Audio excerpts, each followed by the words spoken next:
everyone, and welcome back to Soul Talk with Wura. I am your host, Wura Grant. Today, I have, again, the very beautiful, talented, and knowledgeable Vicki. She was here with us a couple of weeks ago, and she so graciously honored our invitation to come back to the show. So, Vicki, welcome. Thank you very much for inviting me back. Thank you. I mean, you have such a wealth of knowledge. I knew that the last interview we had to bring you back. So today we're really going to be focusing, right, on, what it means to be true, to live a truly wealthy life. But before that, for those who maybe have not watched the initial interview, I'm going to read your bio just so we get to know a little bit about who this phenomenal woman is. So if you go by, Vicki started investing in properties in 2008, and she was named the Telegraph top UK's 25 most influential people in property. She is an international speaker. She's an author of 5 books, including the finalist in the Business Book Awards, March 2020. And as an international podcast guest, Vicki will surprise you with her take on property, finance, and more. But today, more importantly, we're talking more about how to build a truly wealthy life.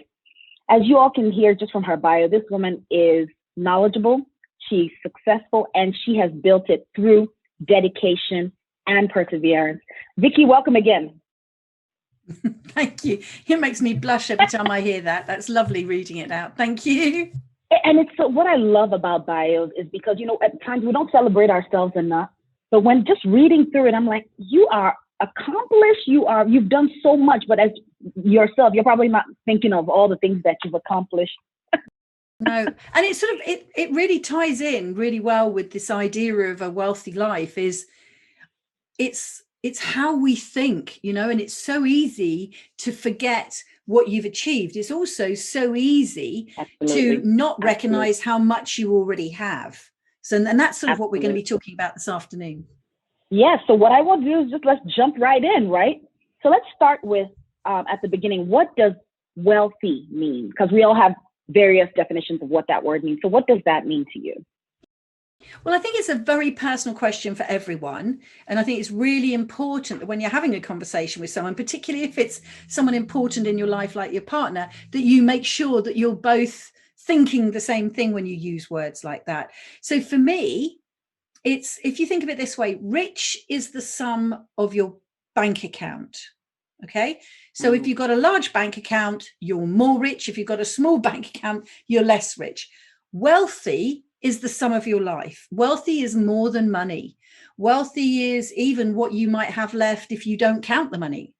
So it's about having time and freedom and choice. And we've all read about people who are rich and miserable, or rich and their relationships don't last, all that sort of stuff. So it's about knowing what makes you happy and then prioritizing in your life, and then making sure that you have the finances that you can live the life that will make you feel happy. And that package is a wealthy life.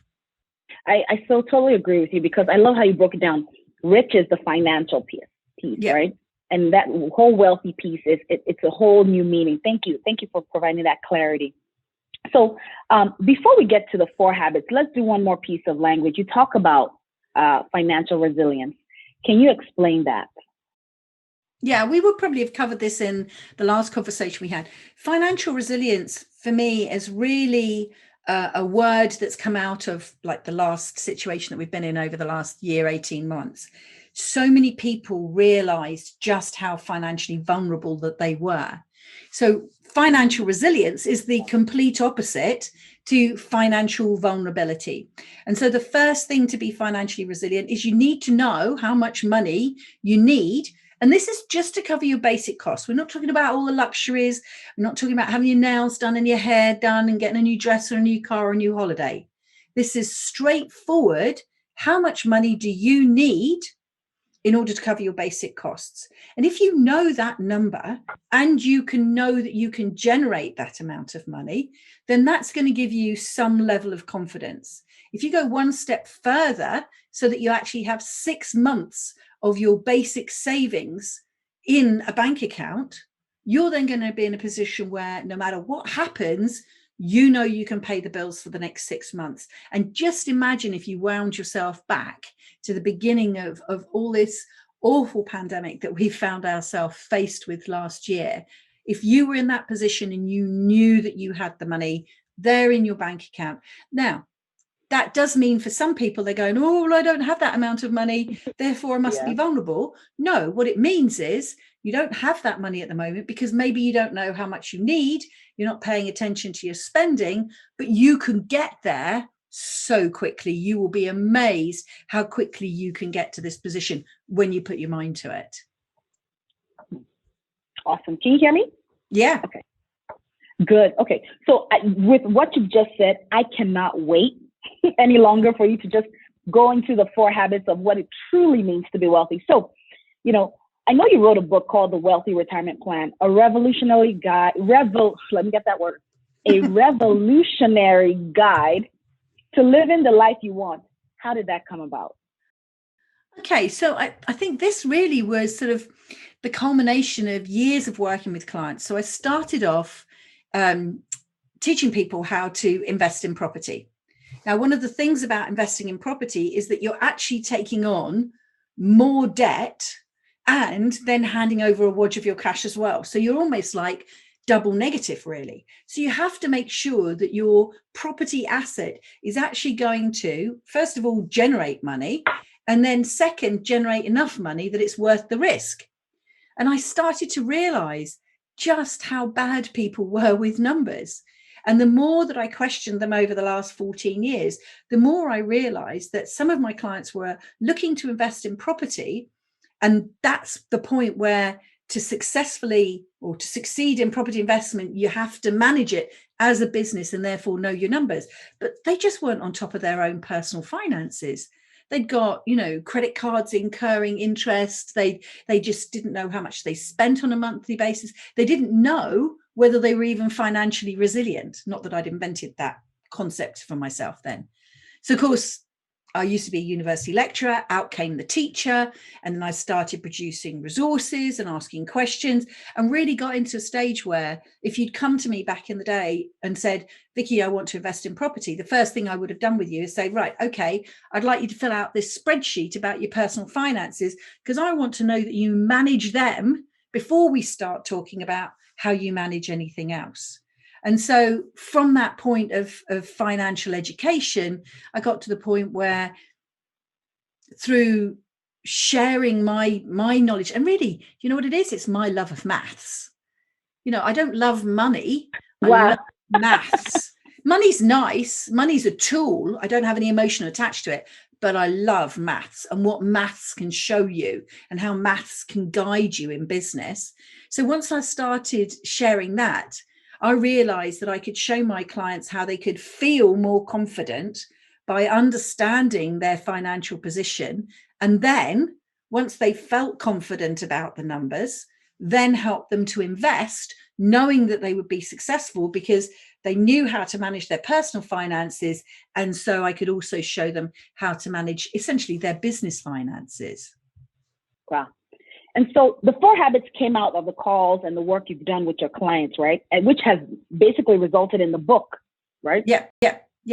So it's resulted in a whole load of things. So there's the book. Let me just flash the book at you. Yay. Book number 5, The Wealthy Retirement Plan.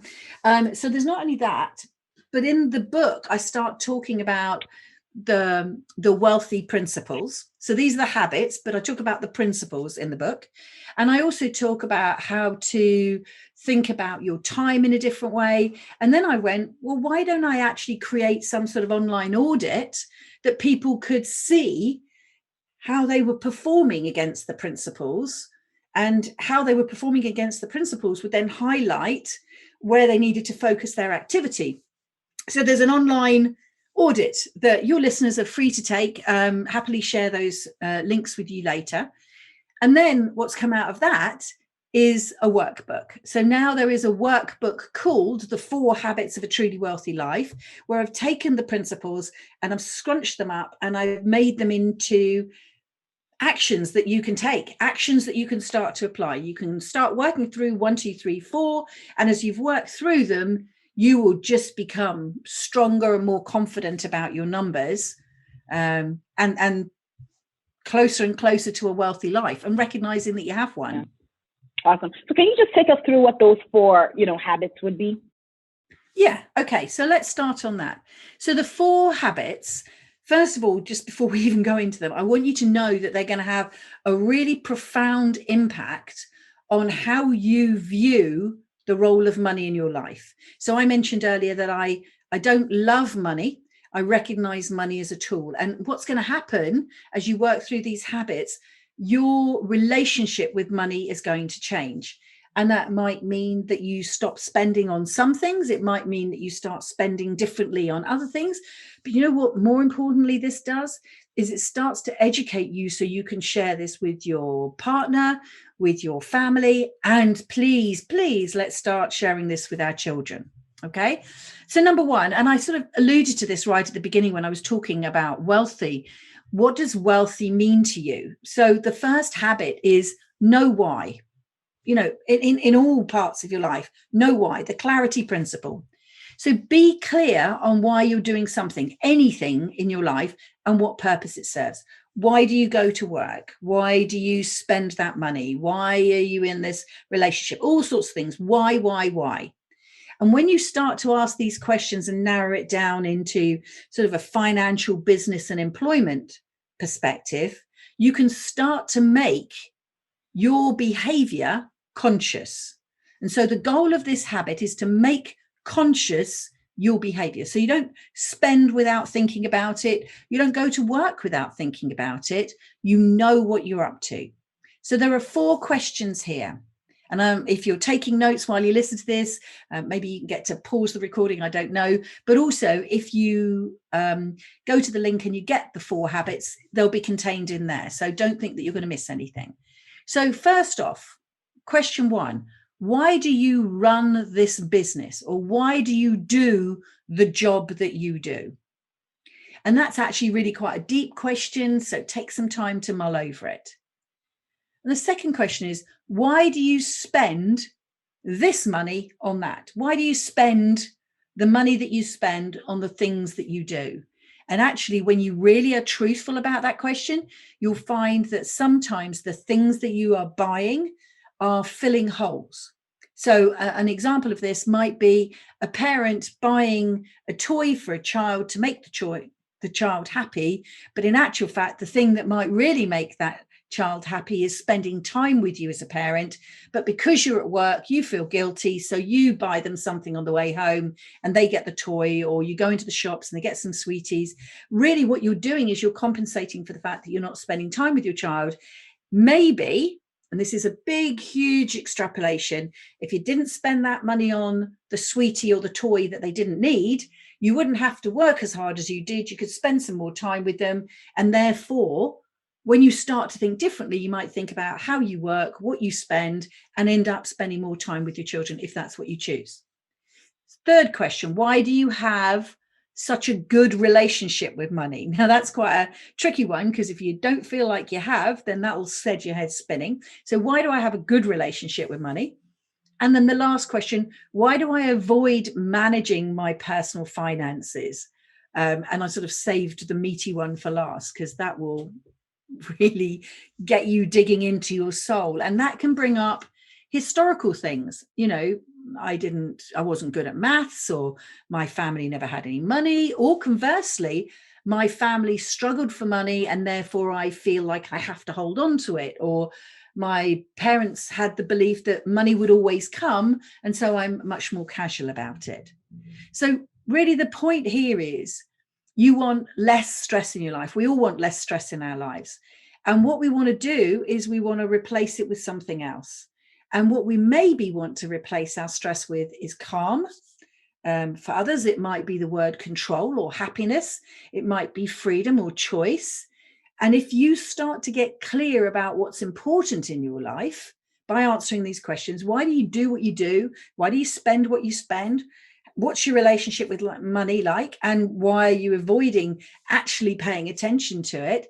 Then you can start down that journey where you can create a life that is filled with the things that you want: calmness, control, happiness, freedom, choice, etc. And when you know what you want, and you know the part that your behavior is playing in your success, you can become more conscious, more calm, more focused, more in brackets, whatever your word is. What I like about that is, you basically being more aware. I love the word conscious because those points you just mentioned as a parent, you don't even know that, the actions you're taking, which are affecting your finances, you're just trying to fill either an emptiness or a void, and you're taking yourself further into a financial hole that is not how to build, a wealthy life. So thank you so much for adding that. So one question is, how do you, just give us one example of to become more self-aware, because we are all in auto mode. We're moving so fast, jobs, work, kids. How do you know that, okay, you know what, I need to pause and then take a look at some of those 4 habits that you just mentioned?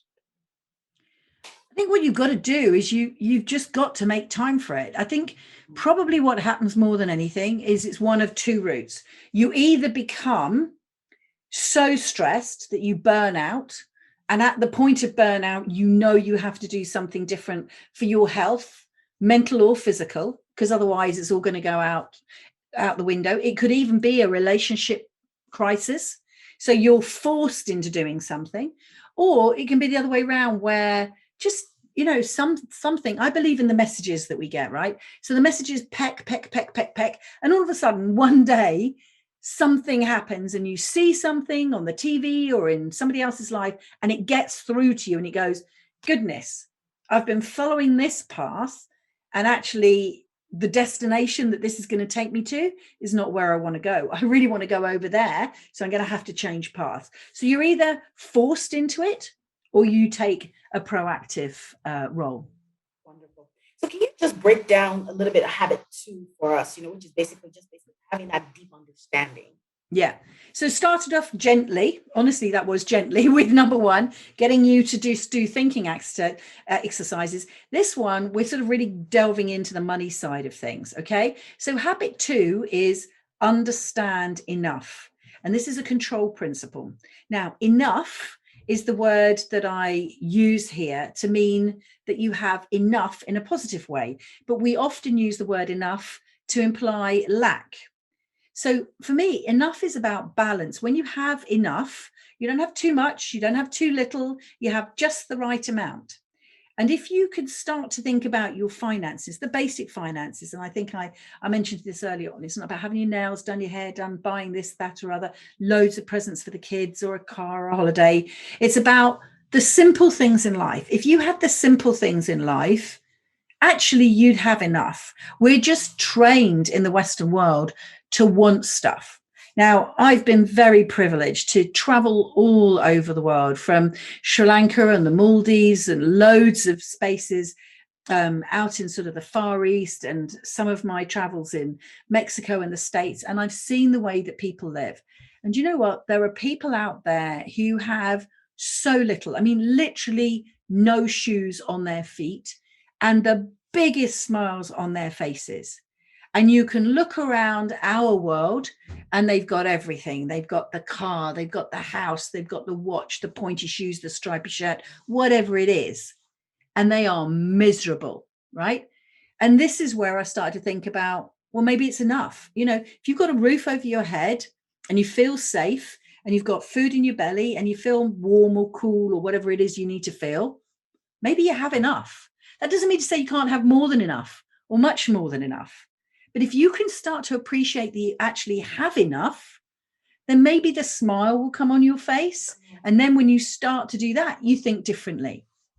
So, of course, there are going to be questions that come with this habit. Yeah. And because it's all about questions. Well, the thing is, if we don't ask ourselves questions, then that's what I think is important about this workbook. It's not telling you, right? It's raising some questions for you to do the thinking. The work is on you.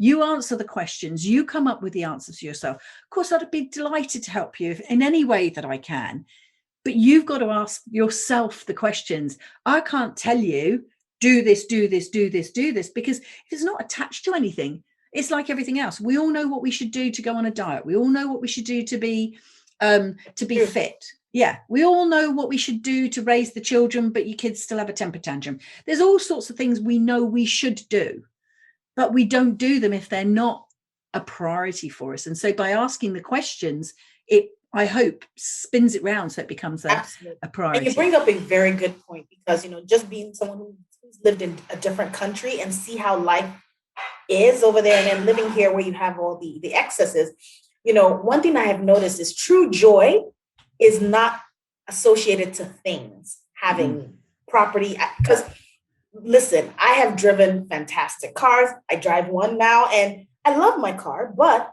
it does not give me the true joy of just being able to just sit on the floor with my kids, that true happiness. So it really ties into that title, which is living a truly wealthy life, which you said is not the rich piece of being financially, having all the money, but having true wealth, looking at it in a different perspective. I love that. I love how you break that down. And don't get me wrong, you can still have more. You can still have the car. But if you don't appreciate how much you have, you won't appreciate the car. So you've spent all the money, and you had to spend all the time to earn the money, to spend the money and make somebody else rich. So you could have a car that isn't making you happy because you don't appreciate what you've already got. So that's what this is about. Absolutely. So let's now go into habit 3, right? Oh, I haven't done you the questions. Don't you get away without the homework. Sorry, I'm so excited about what you're talking. Vicki, every time I bring you on here, it's like I'm going light speed. So please slow me down and let's go back. That's okay. So the questions with this. So this is about understanding enough and making conscious your money this time round. So there are 3 questions here. How much money is enough to pay your basic household expenses? So that's what I was talking about, that lower level number. That's fine. Now, how do I make enough money to cover my bills? So now this is asking that question of, do you actually make enough money to cover your bills? And if you do or you don't, how can I make enough money to cover my bills? So it's quite a sort of a play on the words there. So how much money is enough to cover your bills? How do I make enough money? And how can I make enough money? And once you've done those, then you're going to be sorted. Now, there's also an Excel spreadsheet here. But equally, these days, you can get an app. I don't know the names of the apps that would be popular with you in the States. They have quite a number. We have a QuickBooks. They're quite a number. Yeah. But you don't even need to go to the accounting stuff. There are so many banks now and just general apps like in the App Store that you can download. I mean, we have one that they talk about a lot in the UK, which is, I think, called Monzo or Monzumo, something like that. And, if you're an app person, you're looking for personal finance apps, personal finance, expenses checking, that sort of stuff. You don't have to get into expensive business accounts if you don't run a business for yourself. So either do an app, do an Excel spreadsheet. And if that doesn't work for you, get out a notebook, put it on the table when you walk in the house. And every day you walk in, write it down in your notebook. You can do it manually. That's awesome. Thank you. So we can, I've heard, there are different apps that we can go onto the store to download into our phones to help us manage. Or I'm the type of person where I like to write things on a piece of paper, look at it, and then build it out in Excel. Because Excel, I'm not really remembering, but when I write it down, I can help build it out. So many ways, so many methods. And what I like is that your workbook gives us a guide, a framework, right, that we can work within. I like the fact that you're not telling us what to do because we have to identify what we want to develop. So that's beautiful. That's beautiful. All right. So can we now go to habit 3? Now you can go to habit 3. All right. Let's break it down. Okay. So this one is about becoming resilient. And I told you what resilient was right up at the beginning. It's the opposite of vulnerable. And this is bringing together a couple of principles here. This is looking at your resources. And this is looking at how you can make the most of your resources. And this really comes out of this book here. So the Wealthy Retirement Plan. In chapter 7, I talk about something called the 4 M's. And this is another way to think about your time. Because at the moment, time is a man-made construct anyway. So the ridiculousness is that we have months and not all the months are the same length. And we have this whole idea that not even all years are the same because every so often we have to add in an extra day to make the years line up. It's nonsense. It's a way for us to communicate, but society has used time as a way to control. And what I wanted to do was break that for you. So it's not about whether you are in school, in college, in a job, out of a job, retired, redundant, any of these words. It's about how would you like to spend your time?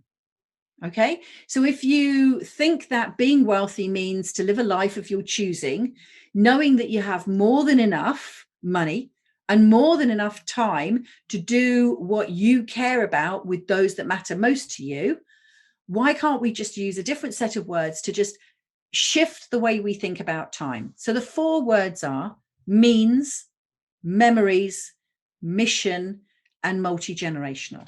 And so means is about how do you spend, or how much time do you want to spend creating the income that you need? And so really it becomes a full circle. So this is the life I want to live. This is how much it's going to cost. This is how much I have to work in order to generate that amount of money. And therefore, this is the life I live. Or you do it the other way around. This is the life I live. This is how it breaks down into how I want to spend my time. This is the amount of time I've got to earn the money I need. What am I going to do with that time to make sure I earn that amount of money? So you can go either way around the circle. So means is the time you spend creating an income. Memories is the time you spend doing what you're passionate about with those that matter. So you just mentioned sitting on the floor with your children. It could be going for a walk. It could be absolutely anything. It's creating the memories. And those are the things that are actually most valuable. You'll love your car. And I had a brilliant car with a roof that we could put down. And there was this brief moment in the UK where the sun came out and I put the roof down because it was warm enough. It does happen occasionally. And I remember driving back from a business show with my daughter and a friend in the car, and we sang our hearts out. We were sat in traffic.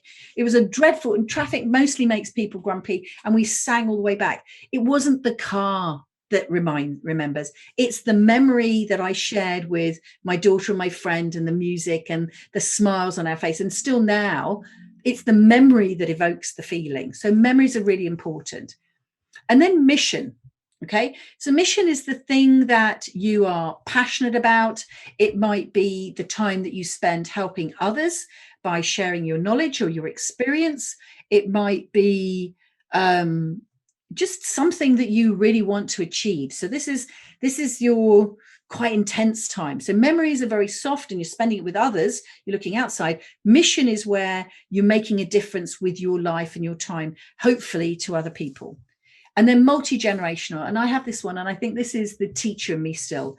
It's that opportunity we have to share what we've learned above and below us with the generations, from us to learn from our elders to learn for us, and us to help our elders learn. So this is, teaching Granny to use the phone, although there's quite a lot of grannies out there that are better at the phones than I am, quite frankly.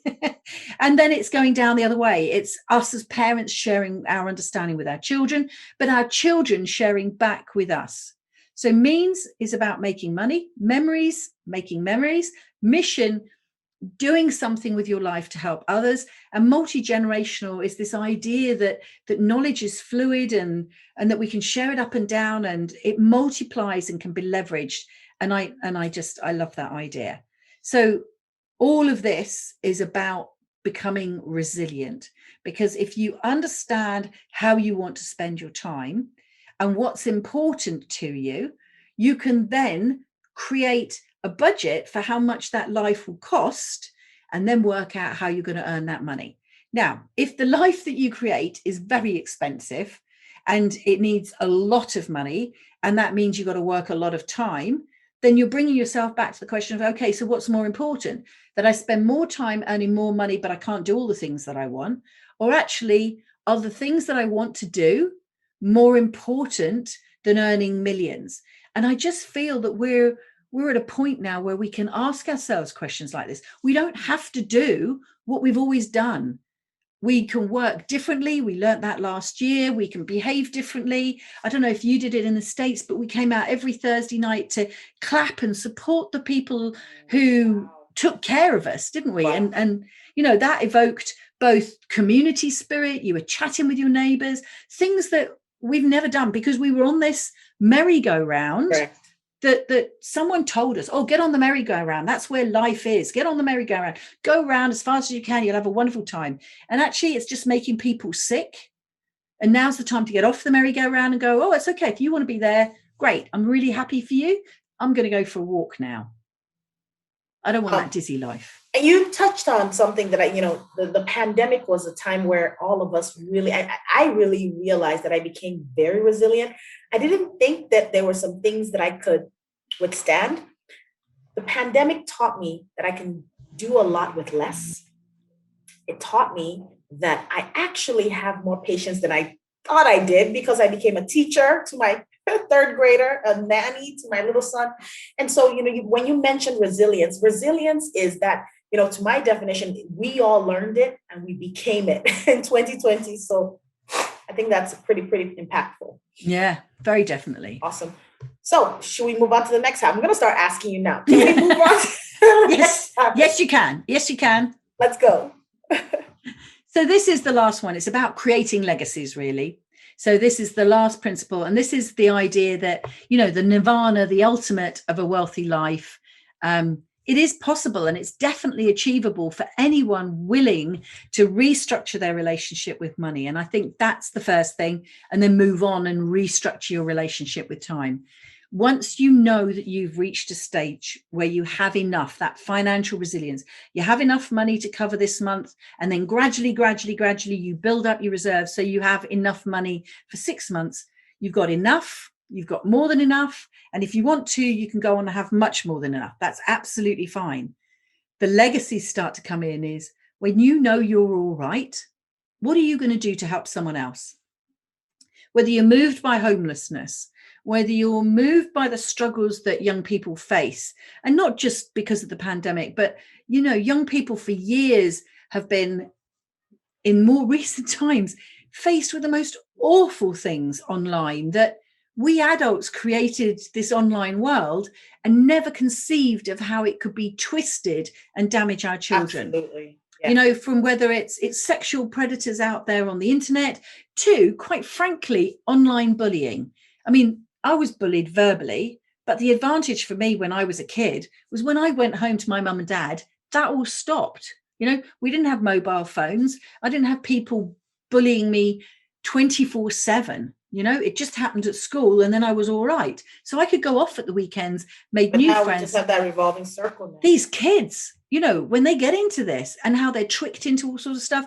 So the struggles that young people, maybe plastic pollution, could even be the state of the roads in your area, whatever it is. Once you're in a position where you have enough money and you know that you have enough time because you've planned what's important to you, your mission could be to support and galvanize, maybe improve something at a local or even national level. What if we could all do that? I listened to someone the other day, and she said, sometimes it's really difficult when you face something that looks so insurmountable, whether it's the plight of children or homelessness or plastic. And you think, what difference will I make? If you just make the one little bit of difference you can make, you don't know how many other people are making that one little bit of difference. Absolutely. And there's a tipping point, and suddenly it goes. I've been watching, and I don't know how you'll feel about this and how your listeners will feel about this, but Greta Thunberg. So I've started listening to a documentary about her.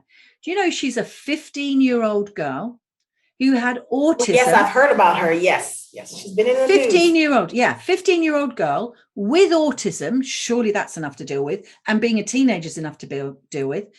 And she was so moved that she has done that one thing on her own. She sat outside her local council with a plaque on a Friday going, I'm on strike. I'm not going to school today until you listen to me about the climate. Now look at it. Now, I know you've all had and I won't go too political, but you've all had, a whole 4 years where you've had a whole situation going on. And whether you believe it or you don't believe it, the point is, one girl sat outside her council every Friday, and suddenly people join her.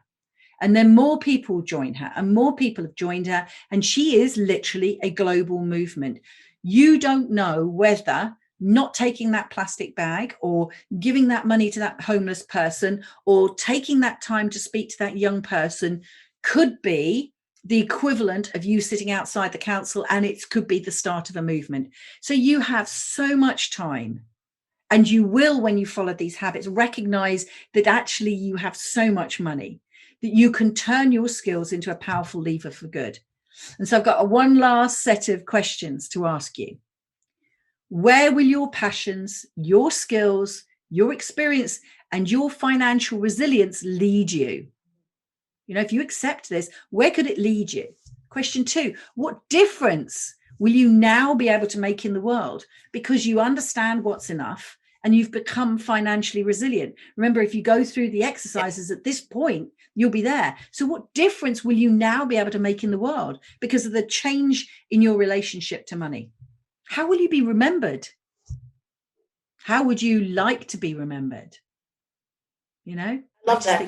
How would you like to be remembered? I think for everyone, what you want is to have a legacy. At the end of your days, legacy not only by finances, but what kind of impact? Like Greta Thunberg, I never knew of this lady until, the media kept picking up on what she did. And I didn't even know the background story that she actually sat out, took a step, didn't need a lot of money to do it, but had a cause and had the resilience. Vicki, this is really some really great, impactful stuff. So I know we're really getting to the end of the interview, but I really want you to just kind of give us like a wrap up, all these habits, in a nice, pretty bow, and just share some words of encouragement or just something that would, help us get that final summary of what we've discussed today. Okay. So the point is, I hope that you've heard enough that it will make you feel motivated to want to make a change in your relationship to money. There is a complimentary workbook. You can download it. We'll give you the link so that you can have some of the writing that will explain this in more detail to you, but also all of these habits with the questions are contained in there. And the point is, if you follow this, I honestly, passionately, and deeply believe this will radically change the way you think about money. And once that happens, you're going to feel so empowered to take control of your life. You're going to feel more confident about your personal finances. We can start to eradicate debt, which makes people so miserable, so stressed, impacts on their health.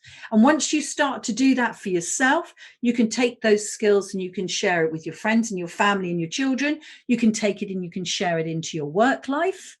And literally, the result of this de-emotionalization, that's the thing. We're breaking the emotion of money. Correct. Because if you're not stressed, the de-emotionalization of money will give you both the knowledge and the power to create the life you want. It's going to go beyond budgeting and struggling to cope in life, to recognize that you're in a position where you can answer that question. What difference will I now be able to make in the world? What difference do I want to make in the world? And know that you can follow that through and that others will be doing it with you.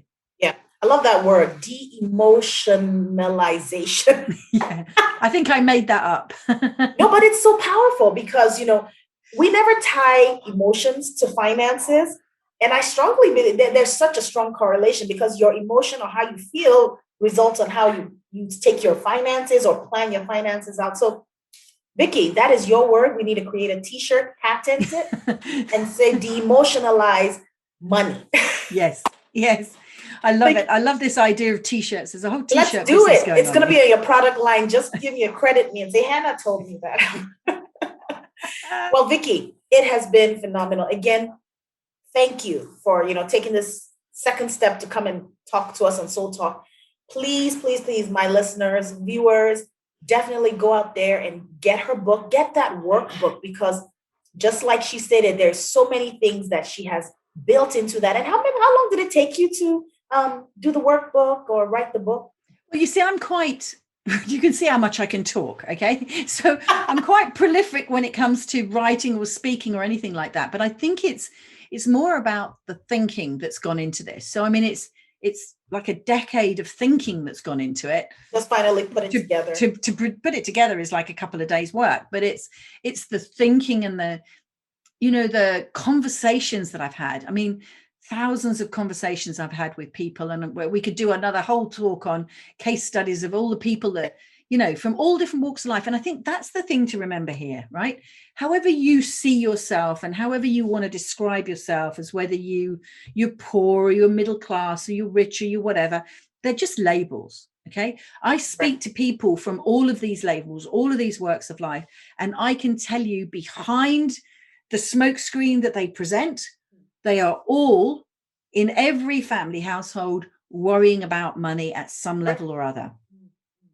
You're all the same. We're all the same, And if you do the work, you actually elevate yourself. So it doesn't really matter about how much money you've got. If you feel in control of your money and you've not got uncontrolled debt, you know, you're paying down your debt and you're in control of your money and you're growing that financial resilience, you're actually better off than somebody who is not sleeping at night because they've got a big business and loads of employees and tons of debt.